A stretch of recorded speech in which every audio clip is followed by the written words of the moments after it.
Watch this for 28 minutes and you'll think completely differently than you do right now. Not differently in a learned some tips kind of way. Not differently in a got some motivation kind of way. I'm talking about the kind of difference that makes you dangerous. The kind that means other people can study you, talk about you, plan around you, and you'll still see it coming. The kind that means you stop being the person things happen to and start being the person who decides what happens. The kind of smart that means you walk into any room and instantly read what's actually going on. Not what people are saying, what they're doing, what they want, what they're afraid of. The kind of smart that means you can't be outmaneuvered anymore. The kind that means no one will ever get the better of you again because you'll see the move before they make it. Most people go through their entire lives reacting.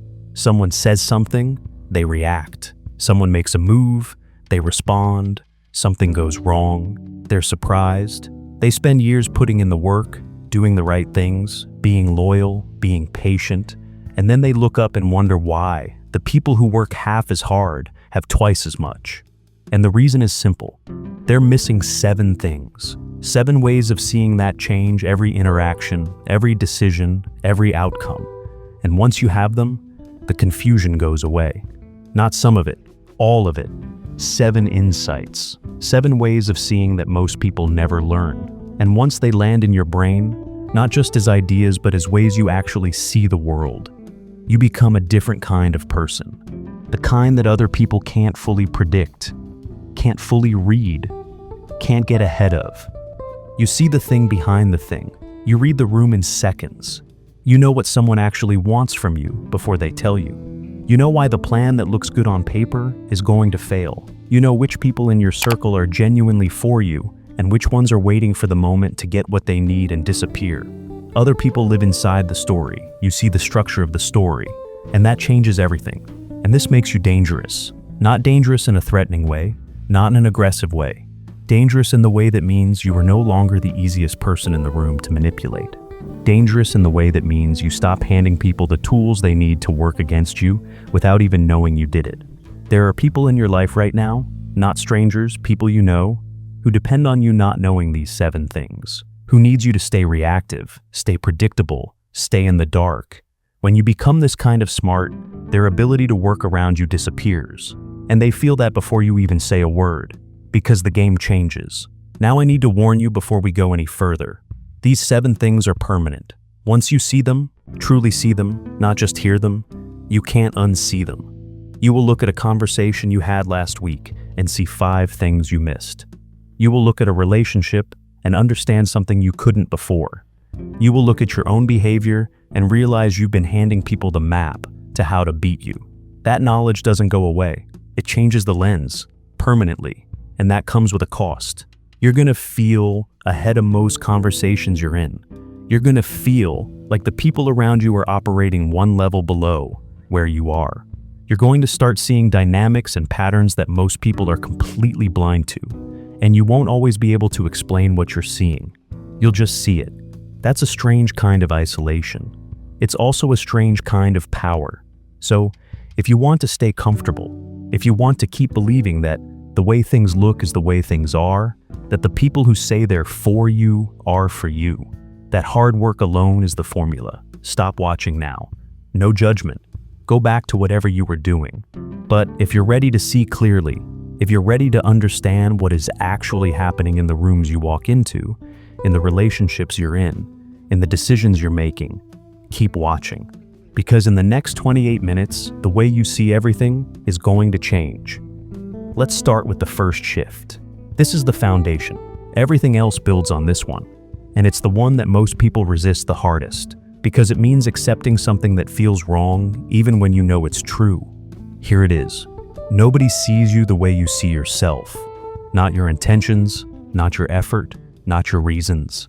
I don't mean people misunderstand you sometimes. I mean that your entire internal experience of yourself, the context, the reasoning, the why behind everything you do, is completely invisible to everyone else.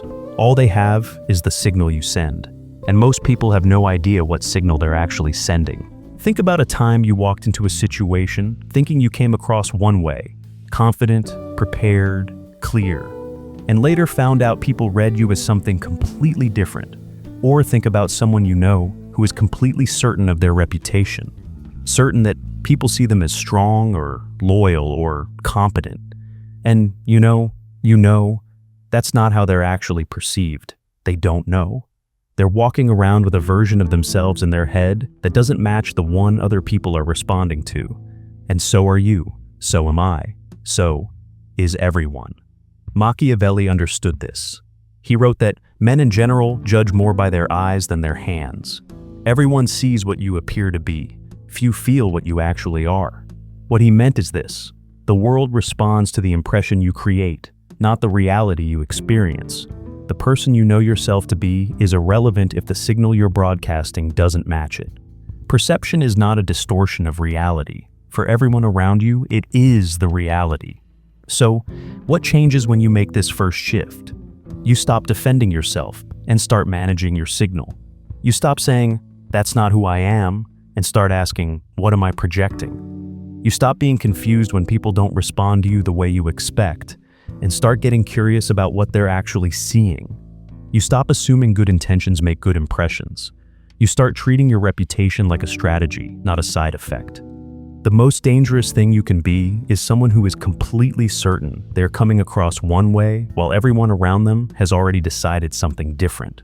Once you understand that, you become very intentional about the signal, but knowing that you're broadcasting a signal still leaves you in the dark, because you might think, "Okay, I'll just be more aware, I'll be more deliberate." And that's the right instinct. But it's only half the picture, because even a perfectly managed signal doesn't work if you don't understand the second shift. The one that explains why rooms make up their minds about you before you ever speak. And once you see this one, you will never walk into a space the same way again. This one is harder to accept than the first, because it means that something is happening to you every time you enter a room that you may have no control over, unless you understand exactly how it works. Here it is. The room decides your value before you open your mouth, before you've said a word, before you've shown what you know, before you've demonstrated anything. In the first 30 seconds of seeing you, people are already running a calculation. And the result of that calculation becomes the filter through which everything you do after is interpreted. Say something smart after a weak entrance and they'll barely register it. Say the same thing after a strong entrance and they'll quote you back to other people. Same words, completely different impact. Because status is set before content. Think about someone you know who commands a room the moment they walk in, before they say anything clever, before they perform. Just something about how they carry themselves makes people pay attention. Now think about someone who could say the exact same things and nobody would lean in. You've seen this. You've felt it work against you in certain rooms and for you in others. The difference is not intelligence, it's not talent, it's not even confidence in the way most people teach it. It's the signal that arrives before the words do. Machiavelli wrote about this directly. He observed that the prince who inspires the greatest expectations in men at the outset, and who knows how to maintain them with great deeds, will always be held in great esteem. What he was saying is not just about leaders. It's about anyone who wants to be taken seriously. The expectation you create at the beginning is the container that all of your future actions get poured into. Enter small, and even great actions look ordinary. Enter with weight, and even ordinary actions carry significance. So, what changes when you make this second shift? You stop trying to prove yourself through what you say, and start managing the entrance. You stop being apologetic about your presence, in how you walk in, where you sit, how quickly you speak. You stop letting the room assign you a value, and start arriving with one already set. You stop trying to earn authority through output, and start understanding that authority is granted in the first moments. Or it isn't granted at all. Practically, you slow down. You take up more space, not more air. You speak less, but with more weight. You let silence work for you before you open your mouth. The room is always reading you. The shift is in understanding you're always writing something for them to read. But managing your entrance still doesn't fully protect you, because you might think, "Okay, I'll control my presence, I'll be more deliberate." But there's a tool that most people never learn to use, that costs nothing, requires no performance, and gives you more power in a room than almost anything you could say. And that brings us to the third shift. The one about the weapon most people don't even realize they're carrying. This shift is brutal in its simplicity. Once you see it, you'll feel how badly you've been giving it away your entire life. And it's not a communication trick. It's not a tactic. It's a complete rethinking of what power in a conversation actually looks like. Here it is. Silence is your most powerful weapon. Not what you say, not how confident you sound, not the argument you make. Silence. The person who speaks least in a room often controls it most, because every time you fill silence, you show people what you need. Every time you explain when no one asked, you reveal insecurity. Every time you over-justify, you broadcast that you don't believe your own position. Silence communicates confidence, certainty, and control in a way that words almost never can. Think about a time you said something and then immediately added more, qualified it, softened it, explained it. Not because it needed explaining, but because the silence after made you uncomfortable. And in trying to fill that silence, you undermined the very thing you just said. Or think about someone who responded to pressure with silence, who simply looked at someone making demands, said nothing, and let the other person sit in the discomfort. The silence made the other person panic, made them negotiate against themselves, made them give more than they intended to. The silence didn't say anything, but it said everything. Machiavelli was precise about this. He observed that it is better to be silent and be thought a fool than to speak and remove all doubt. But he meant something deeper than just, don't say something stupid. He meant that the person who withholds creates mystery, and mystery creates power. The person who reveals everything becomes predictable. The predictable person is manageable. The mysterious person is never fully manageable, because they can never be fully read. So, what changes when you make this third shift? You stop filling silence to make other people comfortable. You stop adding qualifiers to statements that don't need them. You stop justifying your decisions to people who didn't ask for justification. You start sitting in the pause after you speak. You let your words land. You let the other person respond. You stop rushing to the next thing. In negotiations, you stop talking after you make your offer. In confrontations, you stop escalating when silence would win. In conversations, you start asking one question and then going quiet instead of asking 5 questions and answering 3 of them yourself. The most dangerous version of you is the version that speaks precisely and sits comfortably in the silence after. But understanding silence still doesn't protect you from the most specific threat, because you might think, I'll manage my presence, I'll control my words. And those are right, but there is a particular kind of person who isn't threatened by any of that, who operates in a completely different way from the obvious competition. And that brings us to the 4th shift, the one about the threat you almost never see coming because it doesn't look like a threat at all.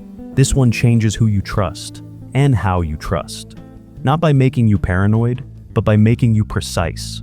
Because the mistake most people make isn't trusting too little. It's trusting the wrong signal. Here it is. Your greatest threat is never the person who opposes you.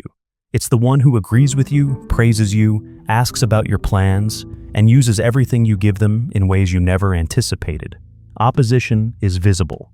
You know where it is, you can respond to it, you can prepare for it. But someone who is warm, supportive, curious about your thinking, you hand them information freely, you let them close, you stop watching. And that's the only opening they need. Think about every time you've been caught off guard. Was it by someone who opposed you openly, who challenged you in the room? Or was it by someone who was pleasant, who asked questions, who seemed to want what was best for you? Think about the last time you were blindsided in a professional or personal situation. Who gave the information? Who moved first? Were they an enemy or a friend? The people who hurt you most in your life were almost never the ones you were watching. They were the ones inside the perimeter you built to keep threats out. Machiavelli wrote that the lion cannot protect himself from traps, and the fox cannot defend himself from wolves. One must therefore be a fox to recognize traps, and a lion to frighten wolves. What he was teaching is that raw strength isn't enough.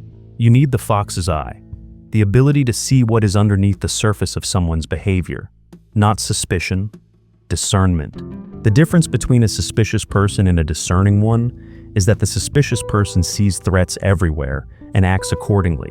The discerning person knows where to actually look. So, what changes when you make this 4th shift? You stop measuring people by how warm they are and start watching for the pattern. Does this person celebrate your wins, or do they seem to need to understand your wins in detail? Does this person offer you things freely, or are their gifts always followed by questions? Does this person seem more curious about where you're going than where they're going? You stop being flattered by attention and start noticing what the attention is reaching for.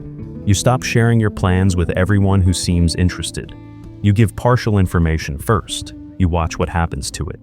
You earn proximity slowly, not because you're closed, but because you understand that proximity is the currency of influence, and not everyone who wants it has earned it.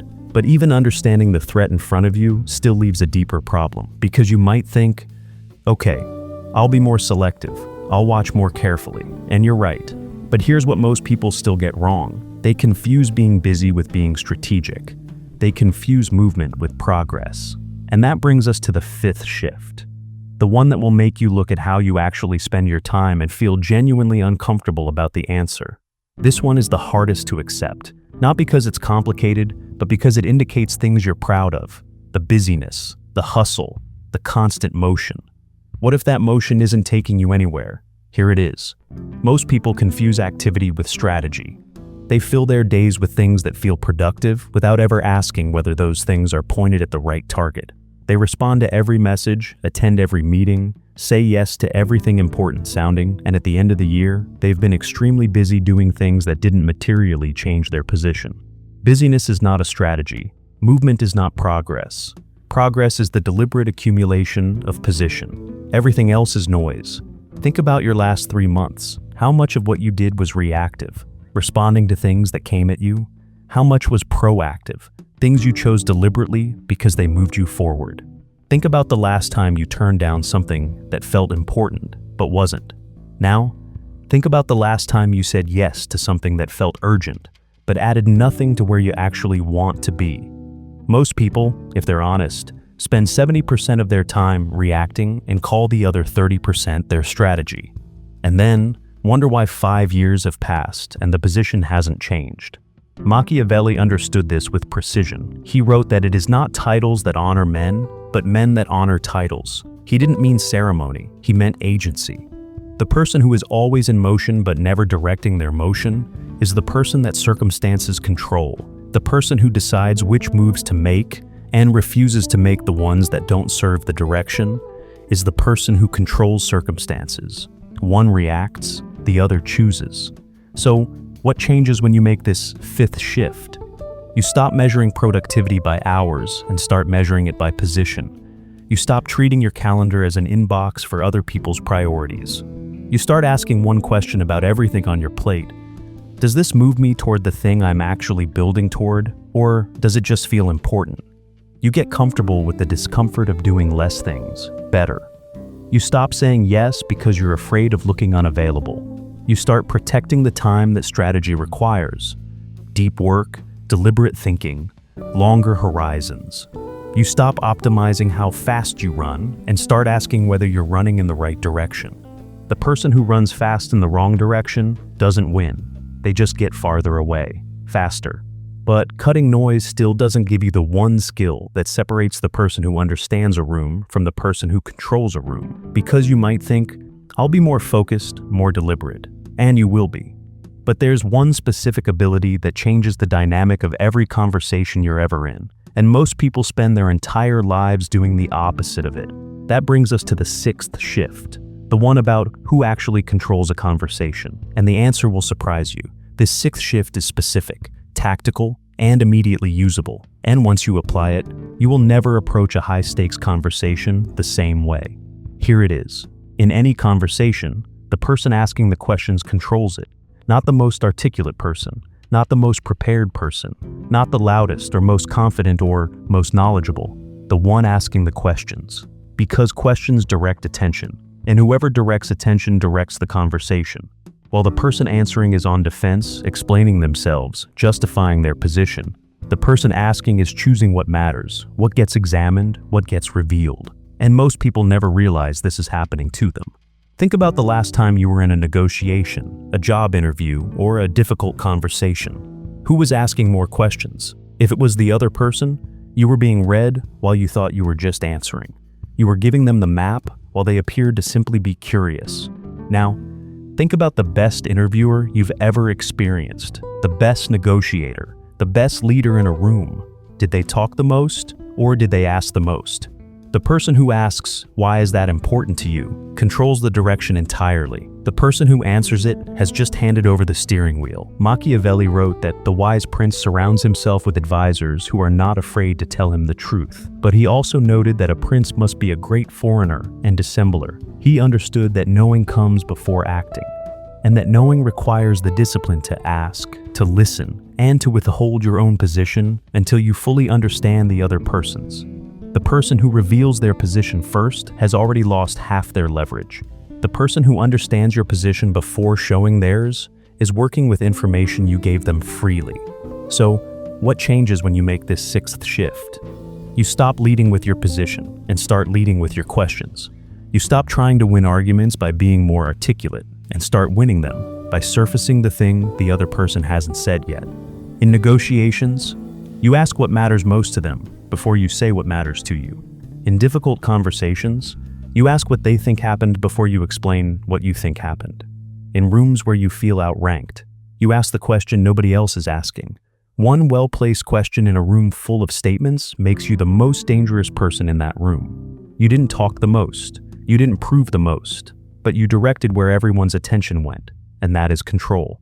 But there's one final shift, the one that ties all 6 of these together and determines whether any of them actually stick. Because you can understand all 6 of these perfectly.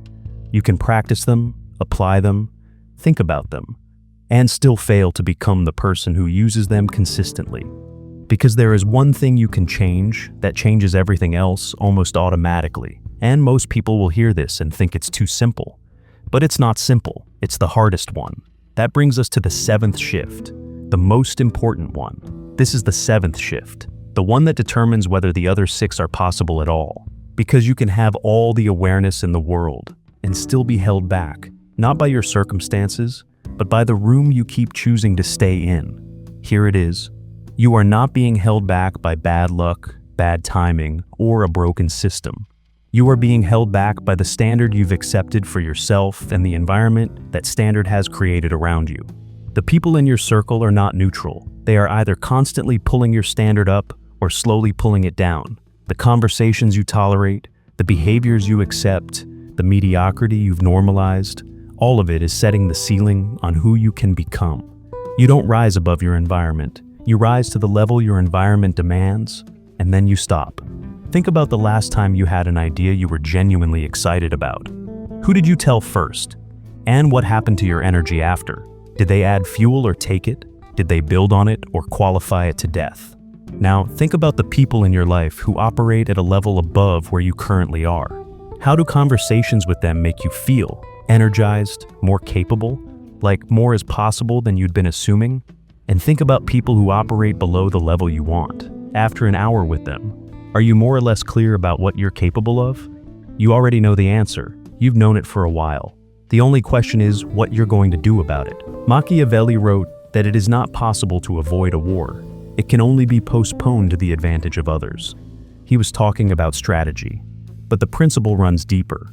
There are things you cannot delay forever without the delay becoming the decision. Every day you stay in an environment that doesn't demand your best is a day you train yourself to accept less than your best. Not dramatically, slowly, one tolerance at a time, until the version of yourself that would have done something different becomes so distant you can barely remember what it felt like. So, what changes when you make this 7th shift? You stop waiting for your circumstances to change before you change. You stop tolerating conversations that drain your standard. You stop staying in rooms, literal or metaphorical, that have already decided what you're worth. You start seeking out the people who operate where you want to operate, even if it's uncomfortable, even if you feel behind, especially if you feel behind. Because the discomfort of being the least capable person in a high-caliber room is the most productive discomfort you can buy. You start enforcing what you'll tolerate, not loudly, quietly, through your choices, what you walk toward, what you walk away from, what you engage with, and what you don't give your attention to. Your environment is not a consequence of who you are. Your environment is the cause of who you're becoming. Change the environment, the person follows. Those are the 7 shifts. Let me bring them together. So now you have all 7. Let me put them together. Nobody sees you the way you see yourself. Manage the signal, not the intention. The room decides your value before you speak. Manage the entrance. Silence is your most powerful weapon. Speak precisely. Sit in the pause. Your greatest threat smiles at you the most. Watch the pattern, not the warmth. Activity is not a strategy. Measure position, not hours. The person asking questions controls the room. Ask first, reveal later. You are the average of what you tolerate. Change the environment, the person follows. Here's what I need you to understand. Most people around you are not operating with these 7 things. They're managing impressions by hoping. They're trusting by default. They're staying busy instead of being strategic. They're talking in conversations they're being controlled by. They're staying in environments that are quietly setting their ceiling, and they don't know. You do now. And that's not a small thing. If you try to apply these things, and you will, some people in your life will push back. They'll call you calculated, cold, too strategic. They'll say you used to be easier, more open, more available, because seeing clearly looks cold to people who've been operating on assumptions. But you're not cold. You're precise. You're not calculated. You're intentional. You're not closed. You're selective. And being selective is not a flaw. It's the most important habit you can build, because that's what being dangerously smart actually means. Not more aggressive, not more suspicious, not more guarded, more precise, more aware, more in control of the signal you're sending, the room you're walking into, the conversations you're directing, the threats you can see, and the environment you're choosing. It means you see the thing behind the thing. It means you can't be outmaneuvered by people who haven't earned access to your thinking. It means the game doesn't happen to you anymore. You see the game, and now you play it. Here's my challenge to you. Look at your life right now, with all 7 shifts in front of you. What signal are you currently broadcasting that doesn't match who you actually are? Where are you letting other people set the tone before you've set yours? Where are you filling the silence that should stay empty? Who in your circle is warm, curious about your plans, and never fully reciprocal? What are you busy with that isn't actually moving your position? In which conversations are you answering instead of asking? And what environment are you staying in that has already decided what you're worth? Answer those questions honestly. The answers are a map. They'll show you exactly why you're where you are and exactly where to start. If these 7 shifts landed for you, if something in the last 28 minutes changed the way you're going to walk into the next room, write this in the comments. I see the game. Let's see how many people are ready to stop reacting and start deciding. And don't stop here. The next video covers something most people think they already understand, and don't. It's more important than this one, more immediately useful. And once you see it, the 7 shifts you just learned become twice as powerful. I'll see you there.